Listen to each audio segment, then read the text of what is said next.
Et on retrouve en direct de Bruxelles, en Belgique, Marthe Tshisekedi, la veuve d'Étienne Tshisekedi. Bonsoir madame, merci d'avoir accepté de témoigner en direct sur TV5 Monde. Cela fait donc 6 mois quasiment que la dépouille de votre épouse se trouve au funérarium d'Ixelles, c'est une commune bruxelloise. Comment est-ce que vous vivez cette situation? Merci monsieur d'avoir me recevoir sur ce plateau. Je suis aujourd'hui sur ce plateau pour plaider le cas de mon mari et pour partager mes douleurs. Mon mari est décédé le 1er février. Il y a maintenant 6 mois que mon mari n'est pas encore enterré. C'est pour cela que je suis venu sur ce plateau pour faire appel à tout le monde qui connaît mon mari, l'ami, les parents, et tous qui les connaissent, pour les faire sensibiliser et les faire comprendre ma douleur. C'est pourquoi je sensibilise tout le monde qui m'écoute à cet instant.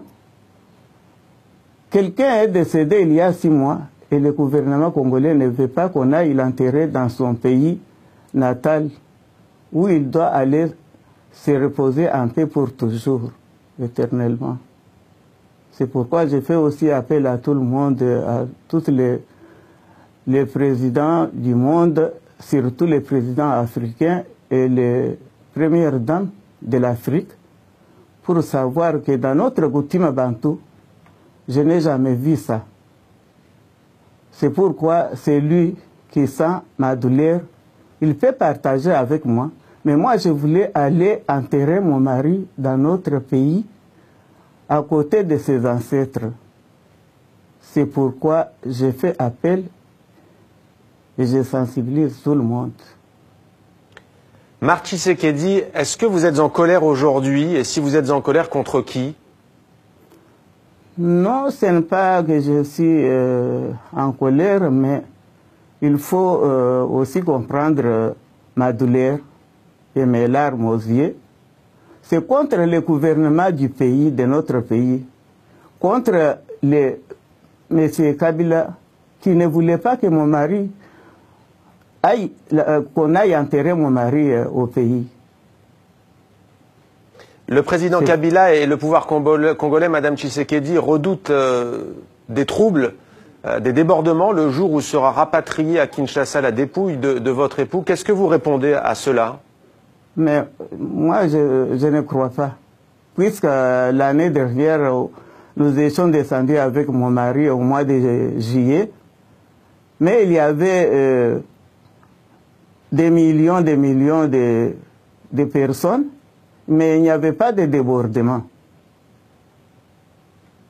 Tout le monde nous a accueillis vraiment avec la joie jusqu'à notre résidence. Mais je ne crois pas qu'aujourd'hui ça sera débordé. Si ça sera débordé, alors ça sera de leur côté. Marthe Tshisekedi, on vient de le voir dans le sujet que nous avons diffusé, il y a eu parfois des querelles, entre guillemets, sur le lieu même de la sépulture de votre époux, de votre défunt époux. Pour vous, il doit être enterré où? La priorité, on a bien compris, c'est que sa dépouille soit rapatriée à Kinshasa, la capitale de la République démocratique du Congo. Mais pour vous, est-ce qu'il doit être enterré dans l'intimité? Est-ce qu'il doit être enterré au siège de l'UDPS, son parti, le parti historique d'opposition? Mais tout ça, on avait suggéré, on avait demandé, mais les pouvoirs en place ne voulaient pas, mais les pouvoirs en place nous avaient proposé de faire toutes ces choses ensemble, de mettre en commun pour faire ensemble la dépouille mortelle de mon mari. On était tombé d'accord sur 3 choses, et puis il y avait le gouvernement, la famille biologique, et les familles politiques. Mais la famille biologique a déjà signé, la famille politique aussi a déjà signé, mais il reste que le gouvernement, il n'a pas signé. Au moment de signer, Alors c'est le moment que vice-premier ministre de l'Intérieur a fait des voyages d'aller de gauche à droite, mais on dirait qu'il n'y a pas quelqu'un d'autre qui peut signer à sa place. C'est pourquoi jusqu'à aujourd'hui ça traîne. Madame Tshisekedi, pour terminer, on a entendu votre appel lancé aux chefs d'État de ce monde et à leurs épouses, aussi celles que l'on appelle les premières dames. On sait que le pays duquel vous nous parlez ce soir, la Belgique, a des liens très particuliers avec le Congo-Kinshasa. On sait aussi que la France a des liens importants avec ce pays. Est-ce que vous vous adressez en particulier à un président ou à une première dame ce soir? Non, mais j'avais déjà... je m'adresse à toutes les premières dames du monde, à toutes les premières dames d'Afrique surtout,